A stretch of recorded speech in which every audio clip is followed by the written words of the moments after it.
Hello, everybody. We're going to have that talk we have to have today. Didn't want to do another live, but it's breaking news, and it looks as though the bilateral between Biden and Justin Trudeau are happening this Tuesday. We're going to talk about that, what that means for Canada. We're going to have an in-depth look at USA as it is versus Canada, how it exactly is in this world today, what you all need to know, what you all absolutely have to get shared out. So we're going to do this. We're going to go through it bit by bit, and why what works for America will never, ever work for Canada. So this bilateral is the economic plan forward between these two trading partners, which Canada has only one trade surplus in this world, according to how we trade, and that's absolutely with the United States, our number one trading partner. Here's the problem, everybody. Things you need to know, breaking down in order of importance versus least important, but they're all important.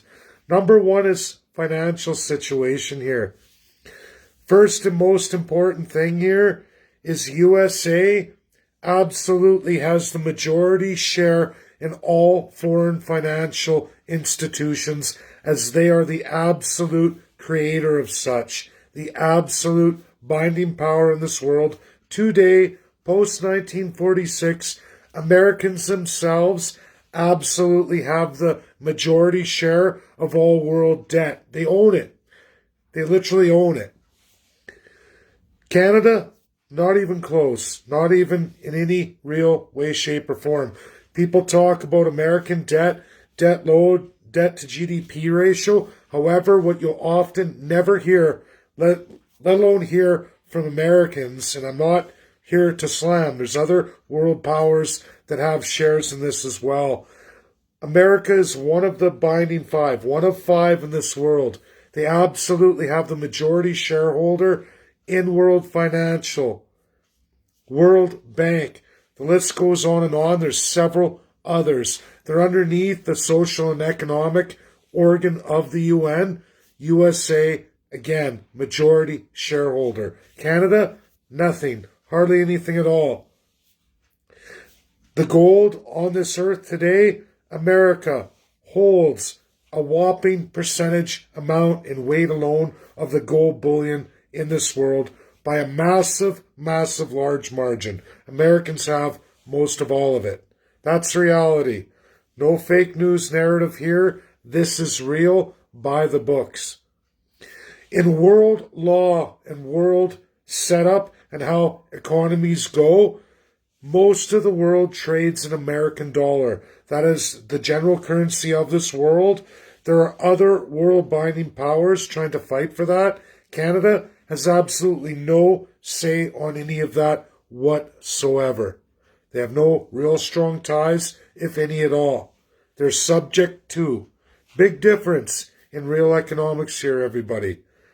Absolute things you need to know whenever trying to make a coordinated economic plan forward on the world stage.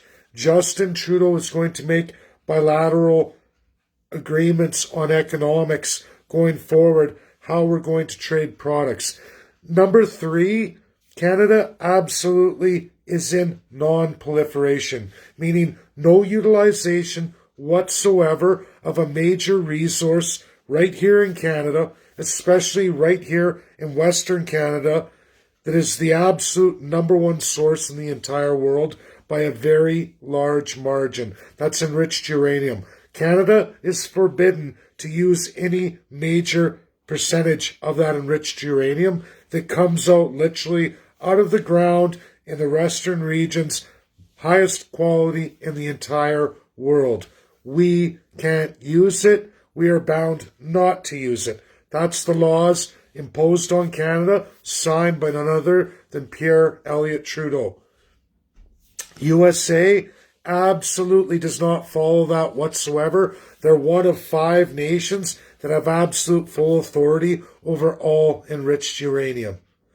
They're able to change the energy narrative because they absolutely utilize highly enriched uranium as an alternative energy source, which again is 100% clean. When you talk about carbon pricing, carbon tax, USA majorly utilizes that energy source to absolutely establish dominance in specific resources in this world today that Canada is never, ever going to be able to do.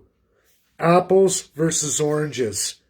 When you get into promising all these green techs that don't work out, absolutely do not work out in Canada in the climate that we live in. And we're even further north of the USA. You look at the fifth meridian, everything above that will never, ever to be ever able to compete with USA, let alone against that narrative enriched uranium utilized by the United States of America. Canada will never have it, and we will never be able to ever harvest new green technologies in any kind of efficiency that can be seen in the USA limitedly unless they utilize that whopping nuclear power, which they do. We can't do that. We use reactors here that require constant fuel cell reloading. It takes a lot of cost, extra cost that many nations, powerhouses in this world don't have. These are important narratives when you get into economy of energy. Canada has massive resource, massive ability to trade those on the world market. Again, we're going to look at how the USA trades versus how Canada trades. Canada, unable to transport many, many resources out on the entire world stage. Limited, extremely limited. We don't have any military to protect our resources to get to those markets. We have no capacity in supply chains or world value chains to do any of it. Literally none of it. Besides dry good trade, some of which in automotives, that's about all we see. Basic limited manufacturing in Ontario and Quebec. Not so for every other region in Canada. Limited again by your government, where they want to go on world trade. You can check with the WTO. You will find out everything I'm presenting with you is 100% accurate. They don't want to give you that narrative. Justin Trudeau dealing with Joe Biden when it's literally here's Canada down here and here's USA way up here. They have all these systems in place. We have none of which. Do you think when you start making bilateral agreements, when one's over here and one's down here, who is going to be the tremendous, tremendous loser? It's going to be this one.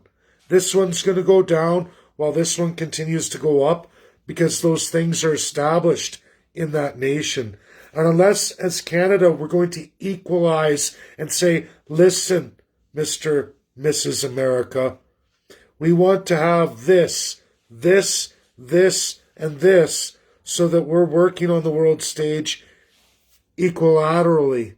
And then we can adopt some of these ideas when it's comparable.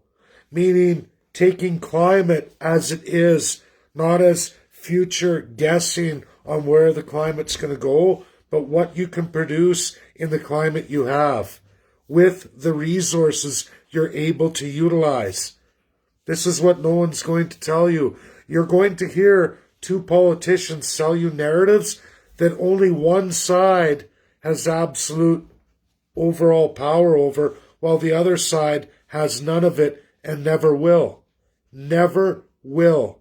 You can't bilaterally go out and make a narrative when one can't utilize all of these other things that the other one's utilizing to offset any and all costs. It's going to destroy Canada.